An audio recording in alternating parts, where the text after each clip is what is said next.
My name is Alan Wake, and I'm a writer. I didn't become one overnight. Like most writers, I struggled with it. A short story here, an article there. Then I got lucky and spent a year as a staff writer on the Night Springs TV show. It wasn't the great American novel of my fantasies, but it taught me discipline and craft, and the difference between wanting to be a writer and actually writing. Mr. is a twisted copy of me, powerful and dangerous. But I know I can fight him. I don't think anybody else can. They don't understand what he is, what he represents, or that all the horrible things he does here are almost insignificant compared to what he will unleash on Earth given the chance. But I've survived the dark place, and it has taught me things. How to cope, how to stay sane when the world goes crazy. He's 2 steps ahead of me, but I can find him, and I believe I can stop him. The reality we take for granted is softer, more adaptable than we think. Under correct conditions, you can reshape it, turn it into almost anything you want. When it happens, almost nobody notices. It's not that we forget, it's that after the change, there's nothing to remember. Only those who have been directly touched by the powers that can shift reality are aware of the changes. Many are driven mad by it. Others can cope. I'm one of those people. And I know how to wield that power to rewrite reality. To change reality, you nudge it into the right direction. Your version of it is there, waiting. It wants to come true. All you need to do is help it achieve its potential. The devil is in the details. You change the details of the scene to match those on the page. If you get the details right, if you achieve that critical mass, the shift will come, and the rest of your new reality overrides the existing paradigm. The lie, no matter how outrageous, is now the truth. Some of the Taken aren't protected by the darkness like their comrades. Instead, their aversion to light is so extreme that they literally split into 2 when they encounter strong light. It leaves the 2 halves weaker, but of course, there's strength in numbers. It's a disturbing development. The dark presence I faced 2 years ago was powerful, but it didn't have much in the way of imagination. Clearly, the same cannot be said of Mr. The strands of webbing glistened in the beam of my flashlight, fine, almost ethereal. They were fresh and right in my path. I held my breath and waited, ears straining. Nothing. I moved on, concentrating on the task at hand. Just get what I was looking for, then leave. That's all I keep telling myself. For a moment, I actually thought it might be as simple as that. Then, I heard too many legs skittering across the ground. My own face peered back at me from the TV screen. For a moment, I struggled with the sensation of déjà vu. How many times have I seen myself like this now? And then there was that easy grin that never seemed quite as quick or natural on my own lips. The dark, malicious twinkle in the eyes. And I knew who I was looking at. As he pulled back and revealed the room behind him, my throat went dry. There was nothing I could do but watch. At the oil derrick, the wheel had been jammed in place and turned until the oil gurgled and flowed thick and flammable. The warning lights were blinking in a fast rhythm, bright and steady, powered by the battery. The Kasabian CD was playing in the boombox, all distorted guitars and intense beat. High above, some piece of orbital junk or another collided with the satellite, knocking it radically off course. Trailing debris, it screamed down from the skies at an impossibly steep angle. All that high-tech engineering reduced to nothing more than a bullet that would destroy whatever it hit. I'm trapped in the darkness. He has started appearing to me, Mr. He can travel back into the world effortlessly, and he loves to rub my face in it. At first, he was just an echo in the darkness, a flicker beyond the edge of my vision. Now he started showing himself, getting bolder all the time, telling me what a great time he's having in the world while I'm stuck here, and what he plans to do, especially to Alice. All the moves I have left are dangerous and desperate. I have no choice. I have to hunt him. I know that when I arrive, the clarity of vision I have now may disappear. I've made my plans. I prepared for this. But I know the transition from the dark place will be hard on me. And not just physically. It may affect my mind, my memory, These pages should help me remember and focus. That's worked for me before. Even if that fails, I think I will be able to trust my instincts. I'm navigating my own story. I'm hoping I'll know where to go and what to do, even if the details elude me. I don't make friends easily. I know plenty of people, but I don't let most of them close. I've known Barry Wheeler ever since we were little boys. We had the time of our lives. I'd get us in trouble, and he'd talk us out of it. Things haven't changed that much now that we're grown-ups. He's the most loyal and dependable person I've ever met, and all the things that count anyway. You could call him a weasel, and you wouldn't be entirely wrong. You could call him a clown, and I would reluctantly agree. But he has never let me down. Alice and Barry, my wife and my best friend, are easily the two most important people in my life, and they've never really gotten along with each other. I suppose both of them resent the other's intrusions into what they considered their domain. After I was gone, they maintained an uneasy truce. My book stayed in print, still selling, the licensing machine churned away. She was my wife and controlled the intellectual property. He was my agent and took care of the business. I wish they found more common ground than that. Night Springs doesn't exist. It's a fictional town from the TV show I used to work on. It was Any Place USA, a place we used as a backdrop for whatever strange story we had that week. One of the stories I wrote for the show involved a man, the champion of light, fighting his evil double, the herald of darkness. It was something I'd written back in the real world, something I had a link to, a framework I could build on. I had adapted it into a new story. This story. Now Night Springs is in Arizona, although not for long. It's in Arizona because whatever the town that has become Night Springs is really called is located near one of the thin, worn places in the world where dreams and reality flow together and life is always a little strange. Perfect analogy for Night Springs. I can't return to the real world. I've tried, but I'm operating on dream logic, forcing the door open a crack so I can slip through. I can enter the strange little town of Night Springs. All I did was put it in Arizona for one night.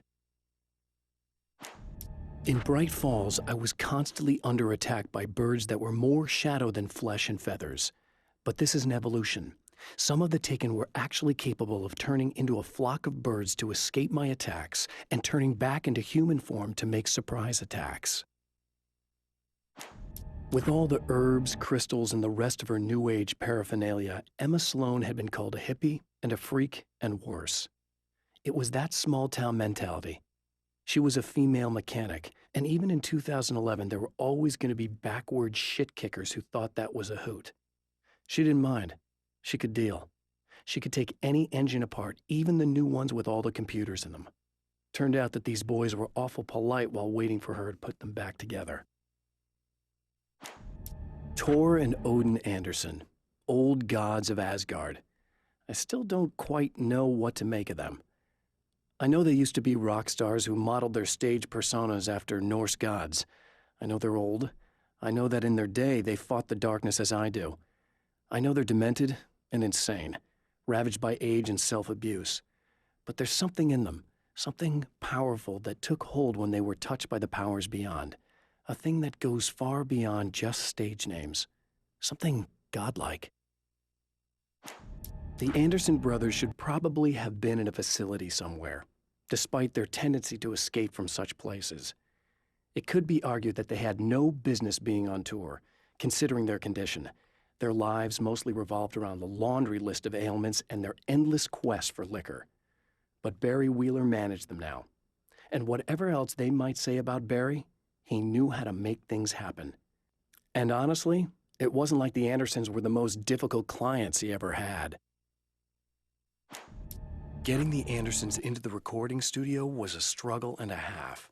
But once they actually picked up the instruments, something happened. They were two old men, and they weren't. They were doddering bags of bone, and they were barely contained power. And there was music. Barry rubbed his hands together. He knew how to pick a winner. Now all they needed was some direction on how to make things a little more modern. Barry had never produced a thing in his life, but he knew what he liked. He knew Balance Slays the Demon was going to be a hit. I have seen the darkness twist flesh into new shapes before, but encountering these giants is an extremely disturbing experience. It's as if the genre has been switched on me. There's something out of Pulp Fiction. Twice as tall as normal men and stronger than forklifts, their lumbering gait and slow-witted demeanor brings to mind some kind of mean-spirited caricature of a feeble-minded hillbilly. Emma wasn't sure exactly when the man arrived at the motel, but from what she could tell, the party started almost immediately. It was infectious, spreading from one room to another. He was mercurial, almost as if he was flickering through the scene, telling a joke here, throwing an insult there, oozing sex and violence and excitement. She had never seen someone like this before. He looked at her and smiled, and she felt her heart flutter a little. She knew he was the kind of man mothers warn their daughters about, but she told herself it didn't matter.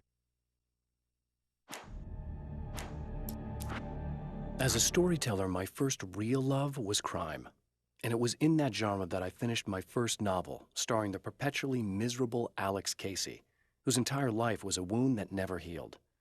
The books sold as fast as they hit the shelves. I wrote 5 more Alex Casey books, and they all were bestsellers. I became rich. I became famous. Success brought pressure, and I didn't handle it very well. The pressure of success got to me. My wife Alice was the sole thing in my life that anchored me. Suddenly it wasn't enough. I couldn't write anymore. I distracted myself with wild parties and whatever trouble I could scare up. I wallowed in the drama of my life, sure that Alice would stick with me even though she didn't sign up to be the lifeline of a tortured artist. It was my dumb luck she's not the type to give up. I've seen the enemy, and it's me. I've faced dark horrors before, things that live in the unimaginable pressures of the world beyond our own. Sometimes they masquerade as humans. That's what ultimately lurks inside Mr. He's every mean-spirited tabloid story about me, an evil caricature, a creature formed in that vague territory of misconceptions, half-truths, and the dark imagination of people who heard a story about me. An urban legend made flesh, a serial killer, my dark half, brought to life by the power of Cauldron Lake. I've carried a flashlight and a gun for so long that I feel naked without either. It's all too often that I need them. The darkness protects the taken. Shadows crawl over their forms like living things, protecting them from harm. Blows that would injure or kill a human outright mean nothing to them as long as the darkness persists. But light makes them vulnerable. Light burns the shadows away. The darkness that drives them is still in them, but now they're vulnerable. Flashlight and gun. Sometimes it feels they're all I have left. The spiders aren't really the work of the enemy. They're a side effect, a part of the dark place's less significant fauna that has managed to slip through the opening I made when I arrived. Less an animal than an idea that has assumed the form of an animal. Makes them no less dangerous, but at least they're a little easier to deal with. The darkness doesn't protect them like the Taken, and thus they can be destroyed by either light or bullets right away. The atmosphere in the projection booth at the drive-in was charged, almost unreal. Despite that, the air felt cool and refreshing this late at night. It'd been a hot day. The summer was nearing its end, but it wasn't over yet. The darkness rose from the depths of Cauldron Lake and took Alice. It needed words. It needed me to write its way into our world. She was leverage, a hostage. I complied, but with a twist. I put in a loophole that gave me a chance to fight back. I was hunted by shadowy enemies, but I faced the darkness. I fought it with light. I drove it back. I saved Alice, but it came with a cost. I was trapped in the dark place below Cauldron Lake. After my disappearance, they thought I was dead. I might as well have been. I know it's been 2 years. I know Alice has moved on. I've tried to find a way back to her, back to my life, but escaping the dark place is almost impossible. Time does strange things here, but dreams and radio signals can pierce the veil between the worlds. I catch glimpses and echoes of the world. Sometimes I send messages out. I can only pray that they hear them. Stories come naturally to us. We can't help it. There are many different worlds, many competing realities within our heads, fueled by books, television, even barely remembered childhood tales. There's an endless supply of fictional concepts more familiar to us than anything or anyone real. We have a far greater connection to the fictional characters we know and love than the random people we pass on the street. Our destinies and inspirations are shaped by lies, myths, and fables. There are places where our world is worn thin and another reality brushes against ours. One such site is Cauldron Lake near Bright Falls, Washington. But there are others. That other reality is dark, vast, and malleable, always in flux. In its depths dwell vast forces and alien energies. They're dangerous. But in one of these places, if you know how, you can channel the power of that place and use it to shape reality. The Taken may well be the tool the darkness favors over any other. At some point, they used to be human, but whatever humanity they once had is long gone. Now they're just shells covered and filled by darkness. The Taken Mr. throws at me are more grotesque and varied than the ones I first encountered in Bright Falls. But I know how to deal with them. I'd be lying if I said they don't frighten me. But I've survived worse. I can't let them stop me. When Dr. Rachel Meadows got the call from Michael, telling her to hurry to the observatory, she didn't waste any time. It had been a nice party. She'd had a good time, but her social life would always play second fiddle to the mysteries of space. Michael never showed up, of course. He pulled over at the wrong rest stop. She never even thought about him at the time. The phenomenon in the sky above her was too fascinating. The film noir poster reminded me of Alex Casey, the detective's cool exterior never cracking even with the gun pointed in his face. In the back room, all the lights had been turned off, except for the lone spotlight which illuminated the bright red fire extinguisher on the wall. This act of creation is exhilarating and frightening. Subtext and symbols loom eager to take effect. Causality and consequence become domino chains that stretch into infinity. The more fundamental the change, the more unpredictable the variables become. Reality is too complex to control completely. Ordinary questions become meaningless. Who created who? What is really real? Everything is as real as everything else. You learn to let go of the things you can't control and go with the flow, or go insane. The man before Dr. Meadows was handsome and slick. He moved with lazy confidence and didn't bother to pretend that he wasn't staring at her. She didn't mind, at first. Then the man flicked open the knife and shoved her out of the control room so she wouldn't hear the signal, whatever it was. Outside, she pulled her lab coat closed and thought about running. She didn't. She didn't think she'd get very far. Not from him. She never was entirely sure why he spared her. I'd found her film from the pile of containers in the back. I'd threaded it into the projector. I swallowed hard, staring at the screen, hearing her voice. The sunrise I remembered so well only moments away. And then Mr. was there, nailed by the projector's beam, caught in his own trap. He shouted at me, first in confusion, then rage. And then the sun came up and things started to burn. My writer's block got worse. I didn't sleep much anymore. My life with Alice seemed like a constant fight. I was a wreck. Alice took steps. She booked a vacation in Bright Falls, a small town in Washington. It was supposed to be a chance to break out of the cycle I was in. She didn't know about the darkness in Cauldron Lake. Alice, my wife, the best thing that ever happened to me. She smiles and the darkness lifts. For her, I've tried things I otherwise never would. I've never really minded if it's made me feel like a fool. She's a photographer, and the world she sees through her lenses is unique and beautiful. She has the vision. She sees things others don't and knows how to make them visible to everybody. She did it with me, too. She teased out things I was only vaguely aware of. She always saw me in the best possible light. It's been 2 years since I came here. Being that long without Alice breaks my heart, and I know it broke hers. I know she thinks I'm dead. How could I blame her for that? It would be a crime to pretend that she owes me anything. She took all the stupid, self-indulgent bullshit I brought into her life and still stood by me. Still loved me. It's no betrayal. But I'm a better person now than I used to be. I want to be that person with her. The Taken were always single-minded. They had a certain animal cunning, but they weren't very intelligent. That's one reason why they prefer melee weapons. Actual firearms are too complex for them to use.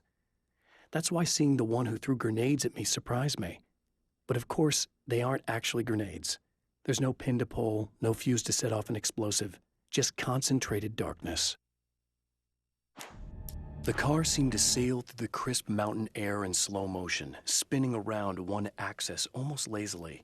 The moment was hypnotic. Then it struck the pipeline in a shower of sparks, the impact turning the windshield into a burst of safety glass. As it hit the ground, I snapped out of my reverie. The car was rolling downhill, slowing down as every bump killed momentum, but still coming. The fence wouldn't be enough to stop it. The dark place is utterly hostile to human life. It eats at your mind, wants you to succumb to madness. Your own thoughts can turn against you. Every shadow conceals a threat that attacks at the slightest sign of weakness. You're under endless assault. Every day is a struggle for survival. But I've learned to take care of myself. I focus on Alice, our life together, my need to be with her. That takes me a long way in the dark place, as long as I have my gun and the flashlight. I have changed. I know who I am now.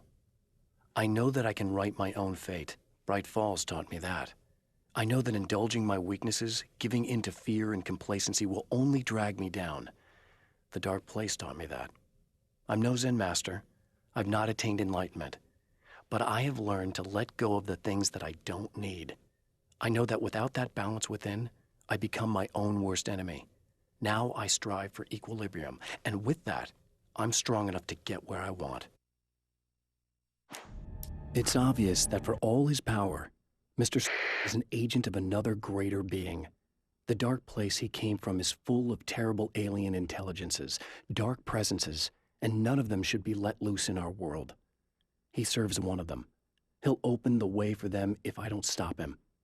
But he'll do more. He'll take over my life. He already has my face. He already uses my name. He'll become Alan Wake in every way imaginable and corrupt everything, unless I can stop him. The trap Mr. has set for me is as simple as it is impossible. Whenever I reach him, he sends me back to the beginning of the maze. It's a loop in time. I go through it only to end up where I started. There's a brutal genius to it. If I die, it's over for me. If I survive, I end up where I started. Sooner or later, the odds will catch up with me. And in the meantime, he gets to toy with me. But that's why I have a chance. He's caught in this pattern just as much as I am. I know where he'll be, and I'm prepared. I have created the weapon that can put an end to this, a blueprint to a new reality. All I have to do is survive long enough to use it. My arrival from the dark place will be painful and difficult. These pages may be lost. But one way or another, I'll send the parts I really need to myself. If I make it outside, I have a chance. Mr. is more powerful than I am, but he can't change the rules in the middle of the game. He's not a creator. I am. To change the world, you must craft a blueprint for the new reality. Any work of art will do, as long as it's a genuine act of creation. That's what the energies of the dark place respond to. The results may be subtle and perplexing, or far-ranging and momentous. My area of expertise, the written word, gives much more precise results than music or interpretive dance would, for instance. But words can be extremely dangerous. What you define may become reality, but so can that which you imply, even if you don't realize you're doing so. For Serena Valdivia, burning the midnight oil was more of an exception than a rule. A procrastinator and a perfectionist, she often worked when she wouldn't be disturbed. Tonight was especially important. The film festival would open tomorrow, and there was still so much to sort out. It wasn't that the work hadn't been done. She just didn't feel like she had completely mastered everything yet. There's more to fighting the Taken than just burning away the darkness that protects them. When I'm fighting for my life, I find myself slipping into a state of intense concentration that makes the beam of my flashlight seem more powerful and focused. I used to think it was just my imagination, something brought on by the adrenaline and fear of death, but now I'm not so sure. I've been touched by powers that I can't begin to truly comprehend, and they've left a mark. I'm starting to think this might be a part of it. When the dark man's eyes suddenly locked into Serena's, she flushed hot. They ignited a black fire in her. He was talking. He wanted the power turned off. He said something about the projector booth. She hooked a finger under his belt buckle. He grabbed a hold of her throat and twisted until it hurt. Somewhere deep inside, a part of her screamed in paralyzed horror, but the moan that escaped from her throat had no panic in it.